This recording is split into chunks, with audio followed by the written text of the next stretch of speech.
Pengamat sepak bola Syamsuddin Umar meminta PSM Makassar percaya diri hadapi Persikabo 1973 pada lanjutan Liga 1 2022-2023. PSM tanpa empat pilarnya ketika meladeni Persikabo di Stadion Sultan Agung Bantul, Daerah Istimewa Yogyakarta pada Senin 5 Desember 2022 pukul 16.30 waktu Indonesia Tengah.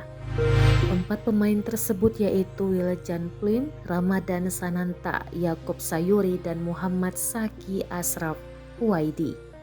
Plim absen karena masih menjalani 3 sanksi larangan bermain dari Komisi Disiplin atau Komdis PSSI. Sedangkan Sananta, Yakob, dan Saki absen lantaran dipanggil perkuat timnas Indonesia di turnamen Piala AFF 2022. Syamsuddin Umar menilai absennya 4 pemain masih bisa diatasi oleh sang pelatih Bernardo Tavares. Juru taktik berkebangsaan Portugal ini lihai dalam merotasi pemainnya. Terbukti dengan absennya Plim beberapa pertandingan Everton, Yakob, dan Sananta, PSM masih bisa dalam top performa. Skuad Laskar Pinisi masih berada di peringkat 3 klasmen dengan 22 poin, belum terkalahkan dari 10 laga.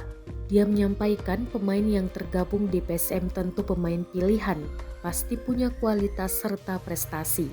Makanya pemain lainnya harus menunjukkan kemampuan terbaik mereka dengan absennya 4 pemain pilar.